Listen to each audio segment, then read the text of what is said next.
C'est le sommet mondial du trail. Ils viennent du monde entier, plus de 100 nationalités représentées. L'Ultra Trail du Mont Blanc, c'est 170 km à parcourir la nuit en affrontant le vent, le froid et parfois la neige. 10 000 mètres de dénivelé et parmi ces 2300 coureurs, eh bien, Pierre Roussif, bonjour, vous êtes donc parisien, 27 ans et c'est la première fois que vous participez à ce trail du Mont Blanc. Le départ c'est dans 10 jours, vous êtes prêt ? Oui, bonjour. Oui, totalement, je suis prêt. J'ai commencé mon entraînement pour l'UTMB début avril. Et du coup, là, ça fait maintenant un peu plus de 4 mois que je me prépare et j'ai hâte d'y être. Prêt pour partir de Chamonix. Ouais. Alors, votre préparation, c'est courir tous les matins, c'est ça, lever 4 heures, course de 2 heures tous les matins, 6 jours sur 7 ? C'est à peu près ça, ouais. C'est plutôt debout 4h30, 5h, départ vers 5h30 pour courir entre 1h et 2h30. J'essaye à peu près de faire minimum 3 matins quand ma copine m'autorise et je vais jusqu'à 6 les grosses semaines. Alors déjà, participer à l'UTMB, c'est un parcours du combattant. Il faut gagner des points tout au long de l'année. Et puis après, il y a un tirage au sort car on le rappelle, 25 000 candidats. Et après, il y a 2300 personnes qui sont heureux élus. Alors vous en êtes parti. Pourquoi tant d'engouement pour cette course ? Je pense que c'est un des premiers ultra-trails de France, enfin, historiquement. C'est un des plus beaux paysages, on fait le tour du Mont Blanc. Du coup, c'est un des plus connus, c'est un des plus demandés.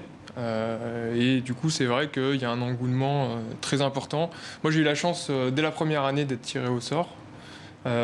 Pour être tiré au sort, il faut des points. Pour les points, moi, il faut faire des ultras qui sont quand même conséquents.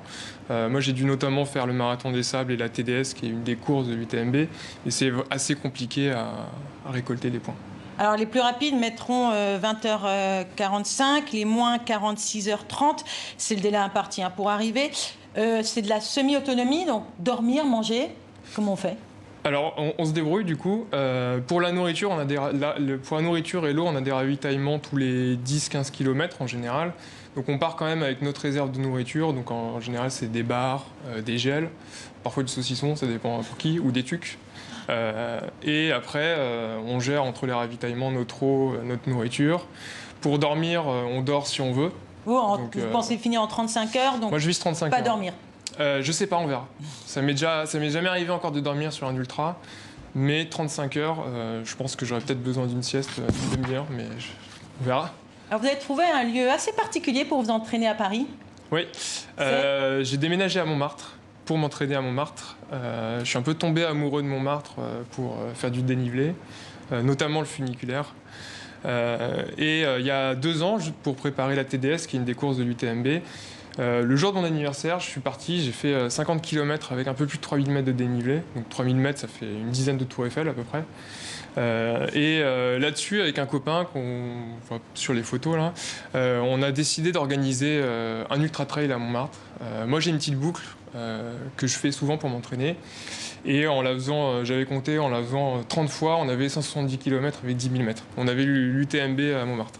Et sur cette idée un peu folle, on est parti et on a trouvé on va dire un format un peu plus difficile, qui est faire 275 allers-retours de démarche à gauche du funiculaire, pour ceux qui connaissent un peu, ce qui représente 80 km avec 11 000 mètres de dénivelé. Donc on l'a organisé il y a 1 an et demi, c'était la première édition, il y a eu un finisher et cette année, il y a eu 3. Bon entraînement avant l'UTMB. Merci à vous Pierre Roussif et bon courage pour le Mont Blanc.